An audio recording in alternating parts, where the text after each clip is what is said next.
नमस्ते बच्चों, एक बार फिर से आपका स्वागत है हमारे इस YouTube चैनल रेडियंस ट्यूटोरियल पर। और आज हम आप लोगों के बीच लेके आए हैं ये बिहार बोर्ड का कक्षा 8 का हमारी दुनिया बुक का इकाई 1 का संसाधन अध्याय है।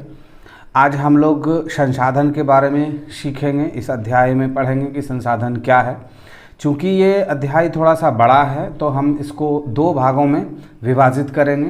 तो पहला भाग ये होगा और फिर अच्छी तरह से इस अध्याय को समझने के लिए इसके दूसरे भाग को भी आप ज़रूर देखेंगे। और उसके बाद फिर इसमें जो क्वेश्चन आंसर है उसको भी हम 1 बाय 1 करके अपलोड करेंगे। आप प्लेलिस्ट में चले जाएंगे, हमारी दुनिया 8 क्लास का हमारी दुनिया का जो प्लेलिस्ट होगा उसमें आपको इकाई 1 का सबसे पहला वीडियो क्लास मिलेगा, उसके बाद इसके दूसरे पार्ट का वीडियो मिलेगा, फिर इसका क्वेश्चन आंसर मिलेगा। तभी फिर से हम दूसरे अध्याय को स्टार्ट करेंगे। तो क्वेश्चन आंसर के साथ आपको इसमें पढ़ाई दी जाएगी।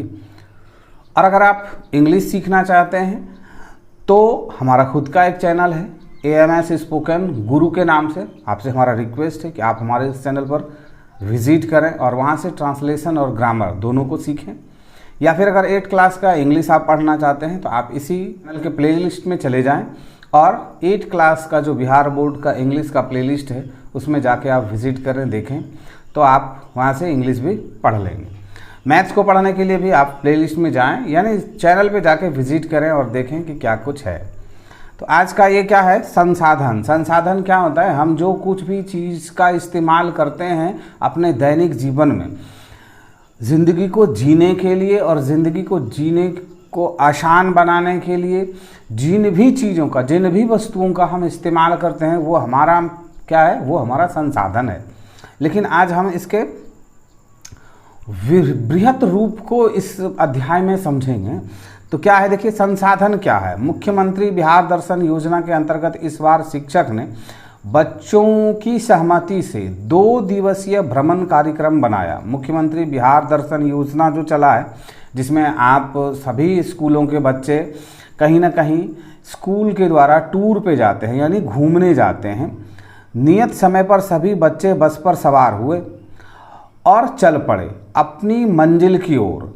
रास्ते में मिलने वाले खेत, पेड़, पौधे, पहाड़ सभी पीछे छूटते जा रहे थे। रास्ते में बोर्ड पर सलमा की नज़र पड़ी, उस पर लिखा था संसाधन हमारे धरोहर हैं। अब देखिए, संसाधन हमारे धरोहर हैं। धरोहर क्या होता है? जो हमको प्रकृति से प्राप्त होता है, जो हमारे लिए आवश्यक होता है, वो हमारा धरोहर कहलाता है। तो इनकी रक्षा करें, इन धरोहरों को संभालना, इन संसाधनों को संभालना हमारा कर्तव्य बनता है।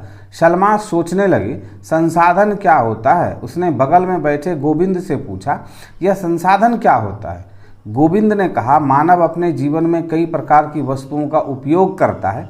इन वस्तुओं का उपयोग कर वह अपनी आवश्यकताओं की पूर्ति करता है। मानवीय आवश्यकताएं बदलती रहती हैं, जिन्हें पूरा करने के लिए मनुष्य हमेशा नए नए साधनों व तकनीकों की खोज के लिए प्रयत्नशील रहता है। इसके लिए आरंभ में मानव प्रत्यक्ष एवं अप्रत्यक्ष रूप से प्रकृति या प्राकृतिक वस्तुओं पर निर्भर करता था। क्या है कि हमारे जीवन को जीने के लिए आवश्यकताएं बदलती रहती हैं, जिसको पूरा करने के लिए हम मानव नए नए तौर तरीकों को अपनाते हैं।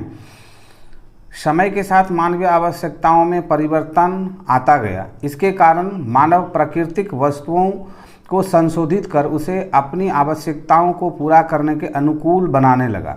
क्या हुआ? हम अपने समय के अनुसार, हम अपने बदलते आवश्यकताओं को पूरा करने के लिए हमने क्या किया, तकनीकी रूप से उन संसाधनों का इस्तेमाल करके हम उनको अपने उपयोग के लायक बनाने लगे। मानव की आवश्यकताओं को पूरा करने वाले सभी जीव जंतु, वस्तुएं एवं पदार्थ संसाधन कहे जाते हैं। भूमि, जल, वायु, मिट्टी, विद्यालय भवन, पंचायत भवन, खनिज पदार्थ, खेत, तालाब इत्यादि सभी संसाधन हैं। सलमा बीच में बोल पड़ी, तब तो सभी वस्तुएं संसाधन है? गोविंद बोला, हाँ, सभी प्राकृतिक वस्तुएं, मानव निर्मित वस्तुएं तथा स्वयं मानव भी संसाधन है। इसे ऐसे भी समझ सकते हैं कि जब किसी भवन का निर्माण किया जाता है तो इसके लिए उपयुक्त भूमि, बालू, सीमेंट, ईंट, लकड़ी, खिड़की, दरवाजे एवं मजदूर इत्यादि की ज़रूरत पड़ती है। इसमें कुछ साधन प्राकृतिक होते हैं तो कुछ मानव निर्मित होते हैं।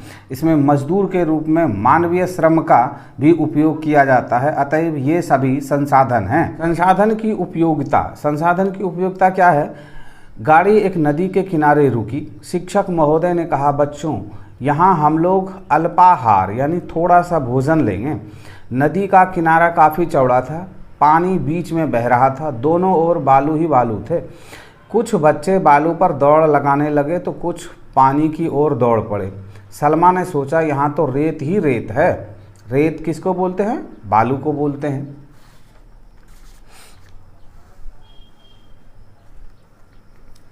परंतु शहर में तो गाड़ी से रेत ले जाना पड़ता है, कोई वहाँ इसे फैलाकर खेलने भी नहीं देता।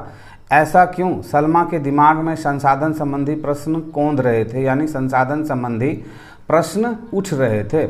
वह सोच रही थी कि गोविंद के हिसाब से तो संसाधन मानव जीवन के लिए अनिवार्य है, इसके लिए विविध उपयोग हैं, इसलिए उपयोग के अनुसार इसकी मांग व मूल्य में भी अंतर आ जाता है।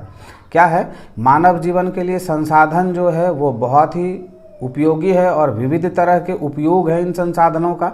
और जब अलग अलग तरह के उपयोग हैं तो जिस हिसाब से मानव इन संसाधनों का उपयोग करता है उस हिसाब से इन संसाधनों का मूल्य यानी कीमत भी होती है। जैसे जंगल से काटकर लाई गई लकड़ियों के रूप में परिवर्तन लाकर विभिन्न उपयोगी वस्तुएं जैसी खटिया, पलंग, कुर्सी, मेज, खिड़कियां, दरवाजे इत्यादि बनाई जाती हैं। ये सभी कैसे बनते हैं? जंगल में जो पेड़ पौधे हैं उन पेड़ों को काट के हम क्या खटिया, पलंग, कुर्सी, खिड़की, मेज, दरवाजे बनाते हैं। और इनकी कीमत किस तरह से निर्धारित हो पाती है? इनके मांग के अनुसार। जिस तरह से मानव इनका डिमांड करते हैं उस तरह से इनका मूल्य वृद्धि होता है। इससे लकड़ी के उपयोग एवं मूल्य दोनों में परिवर्तन आ जाता है। क्या कारण होता है कि जब हम सिर्फ गाछ को काट के अगर लकड़ियों को जलावन के रूप में इस्तेमाल करते हैं तो उसका कीमत कुछ और होता है। अगर हम उस लकड़ियों को सिर्फ ऐसे ही बड़े बड़े टुकड़ों में काट के और पटरों में फाड़ के अगर हम उसको बेचते हैं तो उनका कीमत अलग होता है। और अगर उन्हीं लकड़ियों में नक्काशी करके उनको कुछ फ्रेमिंग करके उनको कुर्सी बना के, उनको ड्रेसिंग बना के, उनको पलंग बना के, खिड़की बना के, दरवाजे बना के बेचते हैं तो फिर उसमें श्रम भी जुट जाता है और उससे उसका कीमत बढ़ जाता है। तो मूल्य परिवर्तन आता है कब? जब आप प्राकृतिक संसाधनों को तकनीकों के द्वारा परिवर्तित करके नए रूपों में उसको लाते हैं तो फिर उसका मूल्य वृद्धि हो जाता है। इसका मतलब तो यह हुआ कि कोई भी वस्तु संसाधन तभी बनता है जब उसका कोई उपयोग अथवा मूल्य होता है। कोई भी वस्तु संसाधन तब बनता है जब वो उसका मूल्य हो या फिर उसका उपयोग हो। लेकिन हमको इस पृथ्वी पर मिलने वाले सभी चीज़ हमारे संसाधन हैं। जो संसाधन उपयोग हम अभी नहीं कर रहे हैं, आने वाले समय में हम उनका उपयोग करेंगे। इसलिए ऐसा नहीं होना है कि जो उपयोग हो रहा है वही हमारे संसाधन है, जो उपयोग नहीं हो रहा है वो हमारे संसाधन नहीं है। उसने अपने मन की बात अपने मित्र अंशु को बताई। अंशु ने कहा, मेरे विचार से संसाधनों का उपयोग मानव जीवन को सुगम व सहज बनाने के साथ ही साथ क्षेत्र एवं देश के विकास के लिए भी किया जाता है। क्या होता है? हम जो कुछ भी संसाधन का उपयोग करते हैं उससे हमारा जो ये मानव जीवन है ये सुगम और सहज यानी आसान और सरल हो जाता है।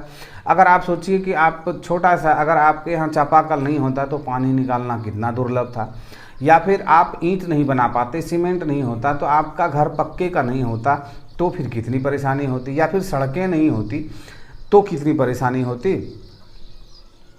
इसलिए किसी भी देश के विकास में संसाधनों का योगदान महत्वपूर्ण माना जाता है। कोई सा भी देश अगर बहुत ज़्यादा विकास करता है इसका मतलब है वो बहुत ज़्यादा संसाधनों का उपयोग करता है या फिर संसाधनों से उसका मार्केटिंग होता है। संसाधनों के बिना विकास संभव नहीं है। संसाधन किसी क्षेत्र के विकास के लिए आधार का काम करता है। हम सभी प्रतिदिन कई प्रकार के संसाधनों का उपयोग कर अपनी दिनचर्या पूरी करते हैं। अगर किसी भी देश में संसाधन का अभाव हो तो वो देश निर्धन होगा, वो देश कभी धनवान नहीं हो सकता है। जैसे कि सऊदी अरब में, अरब देशों में अभी बहुत सारा तेल मिला है, तो जब तेल नहीं था तो वहाँ सिर्फ मरुभूमि था, बालू ही बालू था और वो गरीब प्रांत था। लेकिन अब क्या है, वहाँ जब तेल निकल गया और तेल हम लोगों का पूरे विश्व का संसाधन है तो वहाँ से तेल का निकलना और फिर उसका दूसरे देशों में जाना, तो इससे वो देश अब बहुत ही धनी हो गया है। अब देखिए, ये संसाधनों के मूल्य अभिव्यक्ति के प्रमुख तरीके, ये जो मूल्य अभिव्यक्ति है मतलब इसकी उपयोगिता के बारे में, इसके उपयोग के बारे में बातें की जा रही है।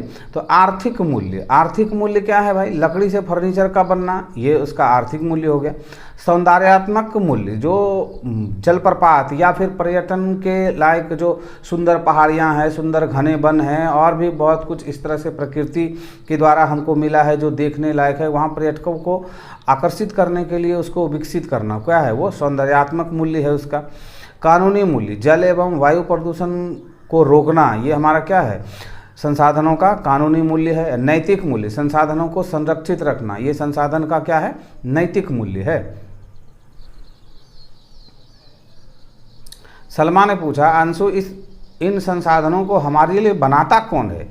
ये तो खुद बनते हैं या फिर इन्हें बनाया जाता है? अंशु ने कहा, हम किसी भी चीज़ को अपनी आवश्यकता अनुसार संसाधन का रूप दे देते हैं। जैसे नदी या मरुस्थल में पड़े बालू को जब वहाँ से उठाकर निर्माण कार्य हेतु गांव या शहर में लाया जाता है, तब इसका उपयोग और मूल्य दोनों बदल जाता है। कहा जाता है कि संसाधन होते भी हैं और मानवीय ज़रूरतों के अनुसार निर्मित किए जाते हैं। तो क्या देखा आपने, जो बालू नदियों में यूं ही फेंका पड़ा है, वो जब तक वहाँ से उठ के घर मकान बनने के लिए नहीं आया तब तक उस बालू का कोई कीमत नहीं था, लेकिन जब वो उन नदियों से निकल के घर मकान तक आया तो फिर उन बालू का कीमत भी हो गया और उसका मतलब उपयोग भी लोगों को समझ में आ जाता है। और कुछ संसाधन ऐसे होते हैं जिनको हम फिर से बनाते भी हैं। जैसे मान लिए इन्हीं बालू और सीमेंट और ईंटों से हम मकान को बनाते हैं, तो मकान भी तो हमारा संसाधन है, लेकिन वो क्या है? हमारे द्वारा हमारी आवश्यकता के अनुसार बनाया गया है। या फिर पुल को बनाना, सड़क को बनाना, ये क्या है? उसी संसाधनों का उपयोग करके अपनी आवश्यकताओं के अनुसार उसको बनाना, ये हमारा क्या है? ये हमारे द्वारा संसाधन को निर्मित करने का उदाहरण है। कोविंद ने दोनों को आकर नाश्ता करने को कहा। सभी बच्चे ने नाश्ता किया। संसाधन के प्रकार, अब देखिए संसाधनों को कई प्रकारों में बांटा गया है। शिक्षक ने बच्चों को गाड़ी पर बैठने का निर्देश दिया। जानबूझकर सलमा इस बार अंशु के पास बैठी ताकि वह और अधिक जानकारी पा सके। बस थोड़ी देर चली तो सलमा ने पूछा, अंशु क्या संसाधन को हम एक ही श्रेणी में रख सकते हैं? अंशु ने कहा, संसाधन मुख्यतः 3 प्रकार के होते हैं। अब देखिए संसाधन कितने प्रकार के होते हैं? 3 प्रकार के होते हैं। प्राकृतिक संसाधन, मानव संसाधन और मानव निर्मित संसाधन। प्राकृतिक संसाधन क्या किसको बोलते हैं? जो हमको प्रकृति के द्वारा मिला है। मानव संसाधन क्या होता है? जो हमको मानव के द्वारा मिलता है। और मानव निर्मित संसाधन किसको बोलते हैं? जो मनुष्य खुद से उसको बनाते हैं। तो प्राकृतिक संसाधन किसको बोलते हैं? अब देखिए इसमें से क्या दिया हुआ है, इसको पढ़ लेते हैं। ऐसे मैंने आपको बताया, प्रकृति में पाए जाने वाले सभी जीव जंतु, वस्तुएं एवं पदार्थ प्राकृतिक संसाधन हैं। इस दृष्टि से भूमि, मिट्टी, जल, छोटे बड़े जीव, वन, पवन, सूर्य का प्रकाश, समुद्री जल इत्यादि सभी प्राकृतिक संसाधन हैं। आवश्यकता एवं मांग के अनुसार इन संसाधनों को मानव अपने तकनीक एवं कौशल से उपयोग में लाता है। भूमि के अंतर्गत पर्वत, पठार, मैदान, मरुस्थल, दलदली भूमि सभी शामिल हैं। मिट्टी के अंतर्गत जलोढ़, लाल, काली एवं अन्य सभी प्रकार की मिट्टियां शामिल हैं। जल के अंतर्गत नदी, झील, तालाब, सागर एवं महासागर इत्यादि शामिल हैं। वनस्पति के अंतर्गत सभी प्रकार के घास, पेड़ पौधे एवं झाड़ियाँ शामिल हैं। इसी तरह जैविक संसाधन के अंतर्गत सूक्ष्म जीवाणु से लेकर बड़े बड़े जीव जंतु शामिल हैं और इन जीव जंतुओं में हम भी एक प्रकार का जीव ही हैं। खनिज संसाधन के अंतर्गत विभिन्न प्रकार के खनिज पदार्थ हैं, जैसे लौह, अयस्क, तांबा, मैग्नीज, अब्रक, कोयला, पेट्रोलियम, प्राकृतिक गैस इत्यादि शामिल हैं। तो क्या है, इस पृथ्वी पर जो कुछ भी है और पृथ्वी के अंदर जो कुछ भी है वो सभी हमारे क्या हैं? वो प्राकृतिक संसाधन है। प्राकृतिक संसाधन बोलें या प्राकृतिक संसाधन बोलें, वो एक ही चीज़ है। यानी भगवान के द्वारा, ईश्वर के द्वारा जो पहले से आपको दिया हुआ है वो आपका क्या है? प्राकृतिक संसाधन है।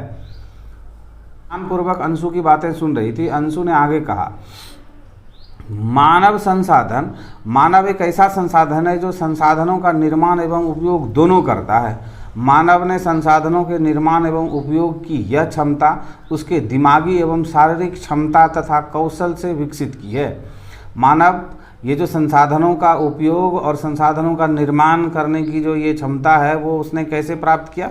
दिमागी एवं शारीरिक कौशल के कारण वो इस चीज़ को प्राप्त कर पाया। जिस प्रदेश या देश की जनसंख्या में शारीरिक श्रम के बजाय तकनीकी उपयोगों का उपयोग करने वाले लोग अधिक होते हैं, वहाँ मानव निर्मित आधुनिक संसाधनों का अधिक उपयोग किया जाता है।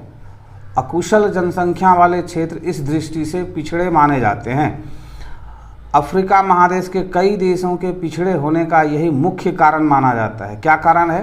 क्योंकि वहाँ जनसंख्या बहुत है। अकुशल जनसंख्या मतलब जनसंख्या का बेहिसाब बढ़ना और उनमें ज्ञान का अभाव होना। अब देखिए, मानव निर्मित संसाधन अपने श्रम से कई प्रकार की वस्तुओं का निर्माण प्राकृतिक वस्तुओं के स्वरूप एवं गुण में परिवर्तन लाकर करता है। जैसे मकान, कार्यालय, भवन। मानव निर्मित क्या होता है? जब आप घर बनाते हैं या फिर आप लकड़ियों से कुर्सी को बनाते हैं, फिर आप कार, मोटरसाइकिल, ये वो जो कुछ भी बनाते हैं, या फिर ये पेंसिल है, ये फिर कागज़ है, ये मोबाइल है, ये सभी क्या है? मानव निर्मित है। मतलब उसको हमने बनाया है। तो जब हम प्रकृति से प्राप्त चीज़ों को, लकड़ी हमको प्रकृति से ही प्राप्त हुआ है, लेकिन इस प्रकृति से प्राप्त लकड़ी से हमने अपने दिमाग और अपने श्रम का उपयोग करके हमने इसको पेंसिल का रूप दिया, तो ये अब एक मानव निर्मित साधन है। पंचायत भवन, विद्यालय, हवाई अड्डा, रेल, सड़क इत्यादि मानव निर्मित संसाधन के रूप में आते हैं।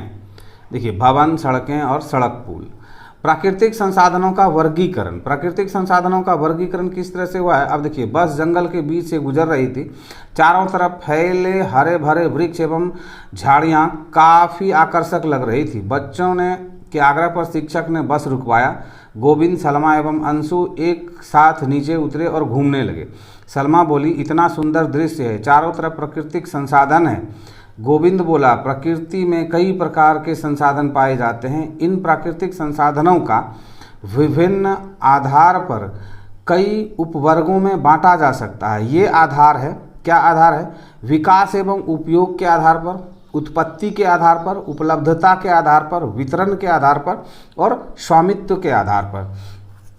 विकास एवं उपयोग, किसी चीज़ का विकास करना और उसका उपयोग करना, किस हद तक उसका विकास और किस हद तक उसका उपयोग होता है, उसके आधार पर उसको बांटा गया है। उत्पत्ति के, उसका उत्पत्ति कैसे हुआ है उसके आधार पर। उपलब्धता, उसकी मात्रा क्या है उसके आधार पर। वितरण मतलब उसको किस तरह से मार्केटिंग में उसको वितरित किया जाता है उसके आधार पर, या फिर उसके स्वामित्व, उसके अधिकार के रूप में। देखिए, संसाधन क्या है? संसाधन कितने तरह के हैं? प्राकृतिक संसाधन है, मानव संसाधन है और मानवकृत संसाधन है। प्राकृतिक संसाधन में भूमि, मिट्टी, जल। भूमि में क्या क्या आ गया? मिट्टी और में सभी मिट्टी आ गए, और जल में सभी तरह के जल जीव सभी आ गए। मानव निर्मित मानव संसाधन है। उसके बाद क्या है? मानवकृत संसाधन, मकान, कार्यालय, हवाई अड्डा, ये सभी हैं। अब देखिए, इस मिट्टी से क्या है? विकास एवं उपयोग की दृष्टि से वास्तविक संसाधन और संभाव्य संसाधन। किससे? मिट्टी के अंदर से। उत्पत्ति के आधार पर जैव संसाधन और जैव संसाधन। उपलब्धता के आधार पर नवीकरणीय संसाधन और अनवीकरणीय संसाधन। वितरण के आधार पर सर्वत्र उपलब्ध संसाधन या स्थानिक संसाधन। उसके बाद क्या है? स्वामित्व के आधार पर। स्वामित्व के आधार पर इसको 3 भागों में बांटा गया है। निजी संसाधन जो आपका पर्सनल होता है, राष्ट्रीय संसाधन जो पूरे राष्ट्र का संसाधन होता है, और अंतर्राष्ट्रीय संसाधन यानी इस विश्व में जितने लोग हैं उन सबका संसाधन। तो इस तरह से इनको वर्गीकृत किया गया है, विभाजित किया गया है। आज के इस क्लास को हम यहीं पे द एंड करते हैं, और इसके दूसरे भाग को हम दूसरे वीडियो क्लास में फिर से बताएंगे, एक्सप्लेन करेंगे। उसके बाद फिर क्वेश्चन आंसर आएगा। आपसे हमारा रिक्वेस्ट है कि आप अगर इस वीडियो क्लास को देखते हुए यहाँ तक आ गए हैं तो आपको ये वीडियो क्लास कैसा लगा ये आप कमेंट्स करके ज़रूर बताएं। वीडियो को लाइक करना नहीं भूलें और अपने दोस्तों के साथ शेयर ज़रूर करें। और अगर आप इस तरह के और भी कंटेंट को, इस तरह के और भी विषयों को पढ़ना चाहते हैं तो आप हमारे इस चैनल को सब्सक्राइब ज़रूर कर लें। तो मिलते हैं हम फिर इसके अगले क्लास में।